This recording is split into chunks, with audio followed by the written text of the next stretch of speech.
at Metropole TVKE across your social media platforms. I am at Kiage Simba. If you're just joining us, you're watching Metropole Television. This is your official sector trends this morning. Talk to us. We shall talk back to you on those social media platforms as well. Let me introduce the subject before I introduce the guest who's joining us for the next few minutes. Manufacturing is a key sector in Kenya's economic development in both its contribution to national output, exports and job creation. Today, we talk about job and investment growth rebounds in the manufacturing sector amid the pandemic. Now, to aid this conversation this morning, I'm joined by Dorothy Kemunto, a Kenyan entrepreneur with interests in construction, trade, and manufacturing. Dorothy, good morning. Good morning, Simba. Happy to have you around. Thank you. That's quite a CV with an interest in construction, trade, and manufacturing. Yes. I mean, they meet at one point, isn't it? Yes. Could you introduce yourself better? Good morning to you, sir, Mr. Kiage, right? I'm an entrepreneur in this country. I'm currently involved in, obviously, the three that you've mentioned: construction, I'm doing manufacturing of cosmetic products. Yes.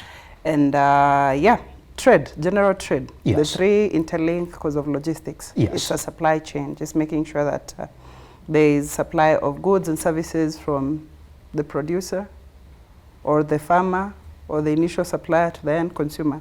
So the three are always going to cross. Pretty much. Yes. So somebody want to first ask you again, there's a question that I normally ask entrepreneurs every time I talk to them in a 2021. I mean, we do know the deeper effects of the coronavirus pandemic in a 2020, especially your key areas, that construction and manufacturing as well. These were the most exposed sectors as well. Would you say that we are back to where we were pre-COVID? In as much as people say, even pre-COVID, things were not really that good. They were not good. Yes. Yes, they were not good.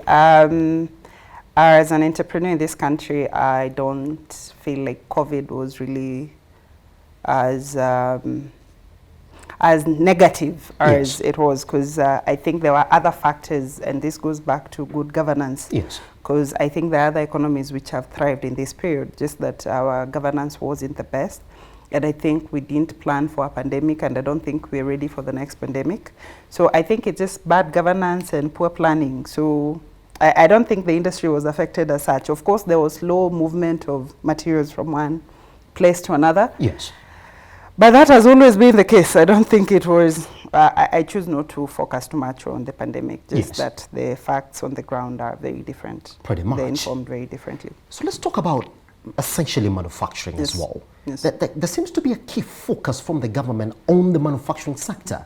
And we talk about how we need to poise the manufacturing sector as one of the biggest contributors to our GDP. In fact, the current government wanted to ride on this particular sector as a key driver, isn't it, to our GDP. Do you think that you're feeling this push for the government within the sector? I remember when the president came in, there was the conversation around the Big Four agenda. Yes. And I know manufacturing was one of the key points that we needed to focus on. And I think it's an area we really need to focus on, because our GDP, we only get, the three contributors to our GDP is, of course, services, industry and agriculture. Yes. But we also need to look at the labor force representation in these three key areas. Agriculture taking the highest labor force with the least minimum income. Then when it comes to manufacturing, it's only 6.7% of the workforce that works in this area. So I think it's an area that we need to pay more focus to. We need to get great policies implemented in this area. We need to make a great work environment, so that if we don't have money, we can attract, of course, the foreign direct investment opportunities, like countries, if you look at countries which are thriving, like Singapore, because it's not their money, it's largely investor money. So yes, I think manufacturing, it's a key area, because most of what we consume is now imported. Yes. And some of these things we can make locally here, or we can process here. If you look at things like food, our food is going bad in the farms, yet we are shipping in food to process and export. So I think we need to strategize and really focus on key important areas and just put the right policies in place, and I think we're good to go. I think it's something we can thrive in. Somebody's going to ask you this question, Dorothy. It is just what? 1 year now to the end of President Uhuru Kenyatta's tenure. Yes. And it came in with a big full agenda, which now we have to look back. Do you think that in 1 year now, when we look back, we'll say that, well, between 2013 and 2022, this is exactly what we were able to achieve within the manufacturing sector? Is it possible for you to pinpoint it? I mean, they came up with a lot of policies, but on paper they look good. Okay. But if you talk to majority of the players, I feel like there's a bit of a disconnect. When we say we have 1 year to go, yes, the first thing I think we need to embrace is we need to transition to separating politics from the economy. And I think in this country... Which in Kenya, it's very hard for you to separate that. But we need to get to a level where those two things are separated. Is that our biggest undoing? Such that when the president... It's our undoing, of course. Such that when the president exits the office, and then there is a contingency plan, like there's a continuity plan. And some of these agendas are very, very good. We just need to implement it. And I think with politicians, or this, what we're discussing now, we need to be more practical when we say this is what we intend to do. Like, we need people to buy in. We need economists involved. You know, we just don't need to say big for agenda, but it's political. So if the economists involved, or the legislature is involved, or the judiciary is involved, you understand? Like, this is implementation. I don't think the issue is, it's not that it cannot be achieved. It's just that the rule of law, of course, needs to be upheld, whereby judiciary gets to be involved in the implementation. Because you understand, like, there are the three arms of government. We have the executive, the legislature, and the judiciary. So, like, the executive, which is the president, of course, say this is what we intend to achieve. So the other two need to come in, make laws that make it possible for the judiciary to implement. That's why I'm saying, like, there are people who really are sleeping on their job. You understand what I mean? Like, it's just implementation. I don't think what he wants to be achieved, because it's for the betterment of the nation. So I don't think it should end with him. I don't think we need more agendas, because at the end of the day, just look out for what works in the country. So now, job creation and rebound in a 2021. People keep on saying 2021, but we're in the last quarter of a 2021. So as opposed to me asking what we need to do for a rebound in 2021, let me just dial it down to what you've been able to do as a player in this sector, just to create more jobs, especially in your business.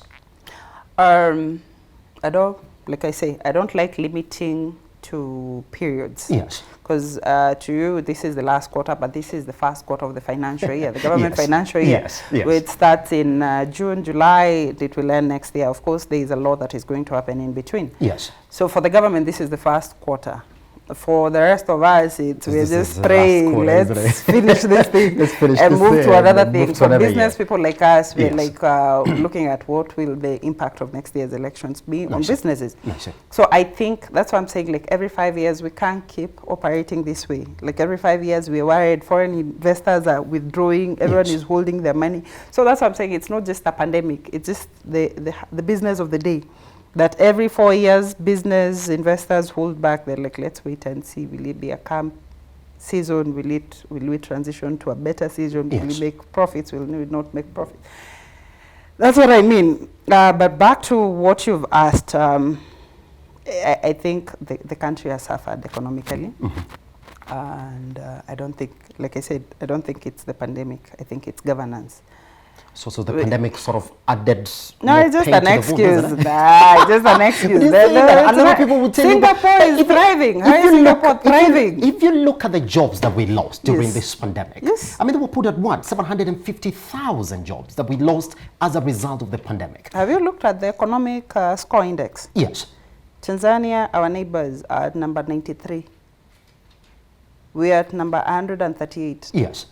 Uganda is a number, I think about 106, 116, I'm not sure. Yes. So how are they thriving and we're not thriving? Is it because Tanzania didn't close the economy once we got into the pandemic? That is not an excuse. It's because it's better to do business. Governance. Yes. It goes back to governance. Yes. It's not about they didn't close down. Because you remember, even if they didn't close down, the rest of the world closed down. So how are they able to do business? Do you understand what I mean? Uganda closed down, but they're doing better than us. Why are we not focused on why Uganda is doing better? Singapore has maintained its level of performance. Yes. But that's what I'm saying, like, we need to look at regulations, which this country we are still not able to really implement very well. We need to look at our country suffers largely because of the government size on its own. If you look at our GDP, we're spending about 25.6% on payouts, OPEX, operating expenditure. We're just paying salaries. We're not investing money that will regenerate money. You understand? Like, there is no capital investment. Yes. And when we look at the priorities of the government, we can't put... I'm not saying ICT is bad. ICT is one of the best things that has happened to this country. But why would I give you a laptop and not food? If we can't feed our nation, you understand? Like, our priorities are all over the place. All the different things that contribute to the GDP must be given attention. Yes. We must pay focus to it. And as Kenya, we need to make sure that there is consistency in whatever we are doing. We are in so much debt, but no one can say where this money is going. But we have very beautiful structures. The superhighways, it's a very good investment. But as we are attracting people to come and do superhighways, super roads, super trains, we also need to bring in people who can come and create manufacturing plants where our people can go and work. If we cannot, for instance, if you don't have any more minerals or tea or coffee or horticulture, because the pandemic did affect those areas, because people didn't want to buy flowers during the pandemic. Yes. But then again, a lot of people died during that period, so more flowers were bought. That's what I'm saying. Like, it's how are we paying attention to what key elements and who are these people? We need economists to be leading ministries of trade. You understand? People who understand what they're supposed to do, someone who comes up with great strategies, someone who's able to implement, people who are able to make policies that, I go back to, it's just poor governance that keeps putting this state the way it is. Our economy, why would we shut down a whole country? You understand? If we had planned very well for these things, why would we shut down a whole country? The US suffered greatly, but they never had any lockdowns. They never had any lockdowns. I know that's the first world. We can say it's the first world. But they were prepared for this. But now, are we even prepared for what's next? If next year we have another pandemic, do we mean that Kenya will always be lagging behind? I know we like being behind, leading from the behind, but we can do greater things. I think it goes back to good governance. I think we need to prioritize what works. Yes. I'm not saying things are not as rosy as they are, because right now also there are things which have come up, like right now even getting permits, it's more transparent than it was. Which is what I want to ask you next. Yes. I mean, when we look at the manufacturing sector, even our economy at large, you're going to say that small and medium-sized enterprises are the ones that actually account for 80% of our economy, and that's where the jobs are. And you like to think then that we'll be coming up with proper SME policies that would uplift these businesses and take them into, I hate using this word, but I gotta use it, next level. Yes. Is that an area that is lacking? Before I answer that, I'd like to say this. If you do business with government, it's within the constitution that you're supposed to be paid as an SME within, any person within 90 working days. 90 days, yes. 90 days, it's in the constitution. That's the maximum. That is the maximum. Yes, it's in the constitution. But how many people honor that? How many people honor that? We have a lot of pending bills, discussions in this country. We have people who did jobs in 2015 who've never been paid. We have people who've invested greatly in this. 6 years down the line, isn't it? Down the line. Wow. 6 years down the line. So that's what I'm saying. It's governance. I know we'd like to look at this thing as this big monster. It comes down to implementation. There are good policies. We have a very good constitution. But who's going to implement? Everyone who's owed money by the government needs to be paid. If we're going to pay foreigners, we should be able to pay our people as well. Why is the government still acquiring things that they cannot afford? Yes. You need to stop purchasing if you don't have money. But also within our constitution, maybe let's look at something like devolution. Everyone keeps blaming devolution. But I think we need to also allow the devolution to work for us in this sense. Anyone who's within the county level, or the governors or the deputy governors or the, what are they called, MCAs? Yes. They do need to come up with ways of making money for the county. It's not just supposed to be like the national treasury. If you go to the first world and economies that work. And that would mean that enabling the businesses. Enabling the people on the base. Yes. Yes. Yes. Like I'm looking at the Makueni governor, the one who's done the mango pulp, and they're doing quite well. That can be replicated in other, when there's a success story, they can be replicated in other counties. Yes. They don't need to do mangoes in Kisii. We have great bananas. We can do something with bananas. We don't have to always do sugar cane for sugar. We can do Webuye and the Western region. They can do sugar cane for rum. The Caribbean countries make the best rum that we import to this country from sugar cane. Yes. So that's why I'm saying it's like we need more intelligent people in some of these positions, and we need experts in these fields to actually advise. But I don't think National Treasury is the way. That's what I was saying about OPEX. Like, we can't rely fully on Treasury on everything. Just to give us they need to come up. Yes. Yeah, just everyone is, like the Jesus on the cross. every single county, 47 of them, everyone is just holding their hands up. They need to come up with ways of raising money. I think there are things that the government needs to invest in the people. Yes. As a resource. Yes. We need to create the best education in this country, the best skills in this country, the best, you understand, like the government really needs to invest in people. Then the second thing, I think the government needs to come up with maybe a fund of making sure that the living cost is affordable for the people, such that you have excess income, or you can put money into a kitty that can be used to be reinvested. Like even us Kenyans can invest in our own countries. We don't need like foreigners to come back to the country and invest. We can have great ideas implemented beautifully. You understand? But it has to be monitored. But there's a lot of, let's say, corruption. It's misappropriation of funds. Which is essentially corruption, isn't it? Yes, there's a lot. When you look at it from that side. So as we come close to the end of this conversation, you're clear in this sector now, the manufacturing sector. Yes. And you do know exactly how you approach now 2022. There's a cycle in this country. How are you approaching 2022? Are you saying, well, any other investments that I wanted to do, can you hold out a bit and then wait for this electioneering period to end as when we start talking about proper business again? No, as a business people, we don't take breaks. Yes. That's why I'm telling you, we don't sit down and say pandemic, because we have to feed. We don't rely on paycheck to paycheck. You gotta look at it though, isn't it? But the kind of materials I'm pushing out, or products I'm pushing out, those are things that can stay on the shelf life a bit longer, so they're not perishable. Yes. So even if I don't sell within this period, they will be sold at some point. I see.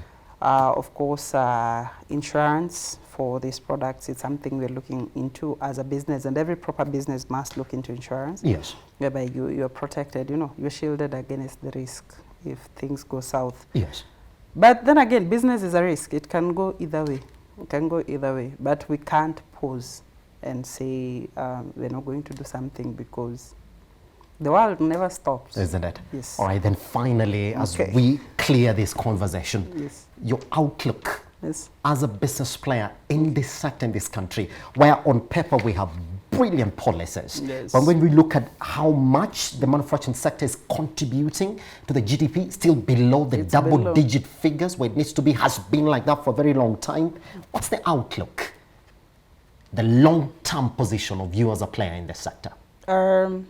I would like to see implementation. Yes. My outlook is around implementation. I'd like for the legislature to make a better work environment, better business environment for its people. Because if you don't invest in your people, then there's nothing you're doing. If you don't invest in your country, there's nothing you're doing. And the final thing I'd say on the issue is, I'll say I'm hopeful. I know we're shipping in a lot. Hopeful is a good word, isn't it? I just have to be hopeful, because if you look at our imports versus our exports, because we're looking at us being able to export, the total export value is about 5.6 billion. But this is as of 2017, but our import was at 17 billion. Like there's no balance. There's no balance. That's why I'm saying, like, whoever needs to implement some of these things, we need to implement. There are things we shouldn't even be importing. Yes. I'll go back to agriculture. We need to make sure our people have the right fertilizer, the right inputs, because it doesn't make sense for us to make our farmers spend all this money, and then when it's time to export, you're told this product doesn't meet the market standard. I'd like for us to have experts actually training us manufacturers on maintaining the standard. That's where we can benchmark against and make sure that our product can be sold locally, and it can be consumed within Africa or the world at large, because we have such products. So it's just that we need to invest in that. And I think that's a key area we really, really need to focus on. Fantastic. Yes. Dorothy, yes, thank you very much for taking time to come and speak to us here at Metropole Television. Thank you for having me. Fantastic. I take her back to the time that she joined us this morning at Metropole TVKE across all your social media platforms. We take a short break, but once we come back, the question is going to be, what is going on at Treasury? You see, they withdrew money from the fuel subsidy to go and spend it somewhere else. That was illegal. Then on Thursday, they came back and tabled those papers in the National House so that the members of parliament can actually legalize that. Should they be prosecuted or not? Once we come back here on a Metropole Television.